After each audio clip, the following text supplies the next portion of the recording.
If you're a Rick and Morty fan, you probably think you know all there is to know about the show. From its obscene origins to the fan theories about evil Morty and the truth of Dimension C-137. But show creators Dan Harmon and Justin Roiland have admitted that there are aspects of the show that they'd probably never reveal, leaving dozens of Rick and Morty mysteries unanswered. So what do we know about Adult Swim's most popular animated series? Are you ready to dive in and find out? Rhetorical question, Morty. The answer's yes, you just have to be a genius. House of Cosbys. Where would the animated television world be without Rick and Morty co-creators Dan Harmon and Justin Roiland? Believe it or not, fans have Bill Cosby to thank for bringing the pair together. Sort of. He was a Cosby fan at heart, it's clear. He searched and found a Cosby hair. In 2005, Roiland created House of Cosbys, an animated series focusing on a Bill Cosby superfan who builds a cloning machine to replicate the now ostracized comedian. Roiland submitted House of Cosbys to Harmon's Channel 101 Film Showcase, and the rest was history. I'd like to explore, and I'll get into stuff. Maybe I can look around, Rudy. Roiland said those early endeavors managed to earn a cease and desist letter from Bill Cosby's lawyers, but Harmon knew he wanted to work with Roiland in the future. It was a letter from Cosby's camp that prompted Roiland to come up with the real animated adventures of Doc and Marty as a form of protest, which took other beloved characters and made them do horrible things. Doc and Marty, of course, would eventually become Rick and Morty. Oh man, my kite's in the tree, Doc. I'm so sad. Don't be sad, Marty. We'll go back in time. Harmon told the Los Angeles Times that when Adult Swim approached him about creating a series for the network, he was positive a collaboration with Roiland would be perfect, saying, "I thought about Justin because he is the Adult Swim brand. He is the target for a lot of their stuff, and he is also, like me, really passionate about story and franchise." I'm gonna tell you where to stick it. Because... Got it. See, that sounds too sober. No, it doesn't. It sounds great. I don't believe it. Spontaneous pilot. Immediately after Harmon and Roiland sold their pitch to Adult Swim, the duo got started on writing, a move that was spurred by Harmon's involvement as showrunner on the NBC comedy Community. With the knowledge that schedules would be tight, Harmon and Roiland knew that time was of the essence, and so they wrote the pilot in just 6 hours. Speaking with the Los Angeles Times, Harmon reflected on that whip-quick first writing session, saying, "Roiland and I were sitting on the floor, cross-legged with laptops, and I was about to get up and go home, and he said, 'Wait, if you go home, it might take us 3 months to write this thing. Stay here right now and we can write it in 6 hours.' He just had a premonition about that." Roiland described the process as kind of lightning in a bottle, feeling that he and Harmon needed to get the story out, right then and right there. Suffice to say, countless Rick and Morty fans are glad they did. It's just Rick and Morty. Rick and Morty and their adventures, Morty. Rick and Morty forever and forever, 100 years. Rick and Morty things. The accidental catchphrase. What started out as an off-the-cuff remark has turned into an ironic yet iconic catchphrase. Wubba-lubba-dub-dubs! Yeah! That's my new thing. I'm kind of like, what's his name? Arsenio. That's what Arsenio used to say on his show. While Rick first used wubba-lubba-dub-dub to punctuate a gag, the true origins of the phrase are later revealed. In my people's tongue, it means, I am in great pain. Please help me.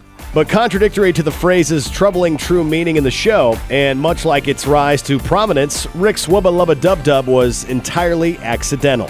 You know what I'm talking about, Morty? Wubba-lubba-dub-dub! Morty, that's my catchphrase, remember? Remember how I cemented that catchphrase? The line was a last-minute rewrite, originally intended to be a reference to a bit from the Three Stooges, and then later revised to refer to Arsenio Hall. When Roiland, who voices Rick, hopped in the recording booth, he got confused by all the changes and decided to spit the line out wrong on purpose. He explained the mix-up. It was scripted as parenthetical Larry or Moe from the Three Stooges. Wub, wub, wub, wub, wub. And Rick was going to fall on the ground and do that circle thing they do. And in the recording, that was a last-minute rewrite that I didn't read. And I just didn't know what the I was looking at. And I just did it wrong. I thought it would be funnier if he didn't get it right. He's like, isn't that what Arsenio, isn't that the Arsenio thing? Wub, wub, dub, dub, is Arsenio? Of course, the whole whoop whoop thing is a tried and true cartoon tradition, just with a Rick and Morty spin.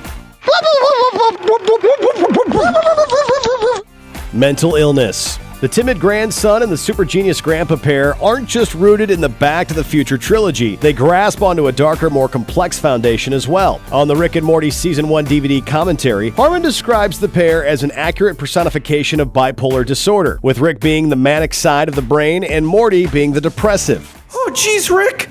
It makes sense given how Rick and Morty are able to maintain a generally functional relationship despite being vastly different. By the sounds of it, Rick and Morty could very well be two halves of one whole, adding a mind-blowing notion to the series' already rich, complex universe. You're a perfect impenetrable suit of human armor, Morty, because you're as dumb as I am smart, which is why when I say, shut up, it's really good advice. The classic theme song.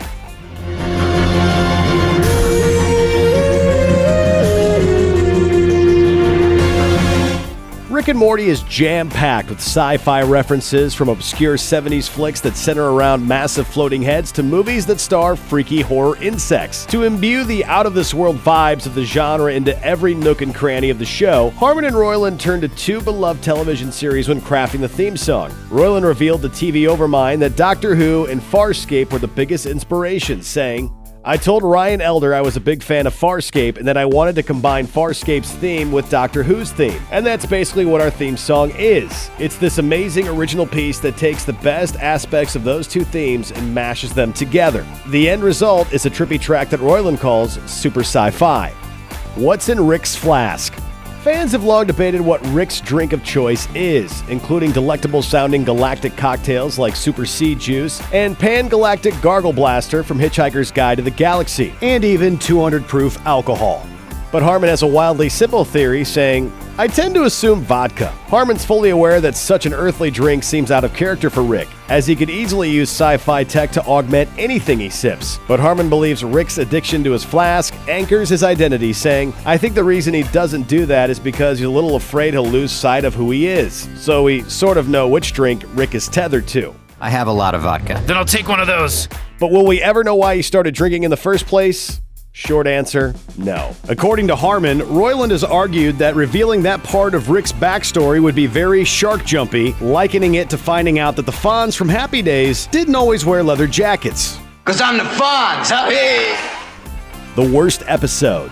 Ask any Rick and Morty fan what their favorite episode is, and they might tell you A Wrinkle in Time. The episode has popped up on numerous best-of lists held in high esteem for its coexisting timelines, overlapping possibilities, and nuanced commentary on morality. But there are two people who weren't so keen on it, the guys in charge, Harmon and Roiland. Before A Wrinkle in Time became a fan favorite, it was a daunting project for the co-creators, as it was the introductory episode after a 15-month hiatus between the first and second seasons. Roiland confessed to Rolling Stone that the whole process was just brutal and that it nearly defeated him and Harmon, saying, "It broke us to a certain extent. We were so close to something amazing and we never really got there from a structural standpoint." Harmon agreed, admitting that he and Roiland genuinely thought it would be the worst episode of the second season, saying, "It went off the deep end conceptually and got really overcomplicated. We're pretty convinced that the first episode might be the worst for that reason." Considering the episode's focus on uncertainty, it's actually kind of ironic that Harmon and Roiland were sure it'd be a flop and were proven completely wrong. Oh no, what are you doing? I'm not sure. I'm really uncertain about everything, even kicking your ass. Harmon's divorce.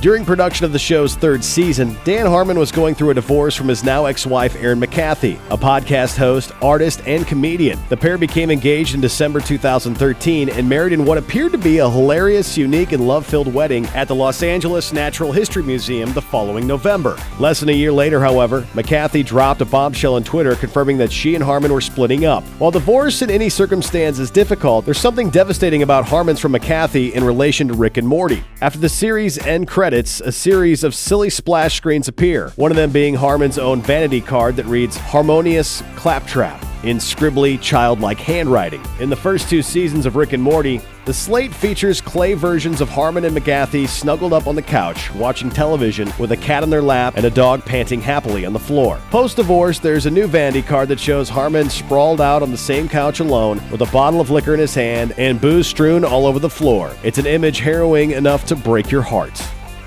Ladies' Room.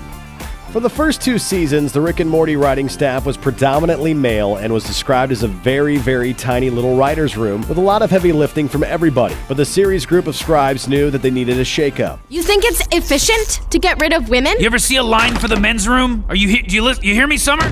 Season 3 saw the first gender-balanced writers' room in the show's history, and both Harmon and Roiland credit female writers for playing a massive role in how the third season panned out. Not only did they help ease self-doubt behind the scenes and contribute to a renewed creative energy, the female writers also allowed room for everyone to pitch ideas for Beth and Summer's storylines. Harmon explained, "When you have a mixed room, it's not about the women going, 'Here's a bunch of secrets about women.' It's more about everyone being freer to just pitch randomness. So the result is you see cool stuff happen with Beth and Summer this season." Thanks, girls. You know, you girls are really something, I'll tell you that. You know, when we first got here, I was Give them a ship now. Thanks for watching. Click the looper icon to subscribe to our YouTube channel. Plus, check out all this cool stuff we know you'll love too.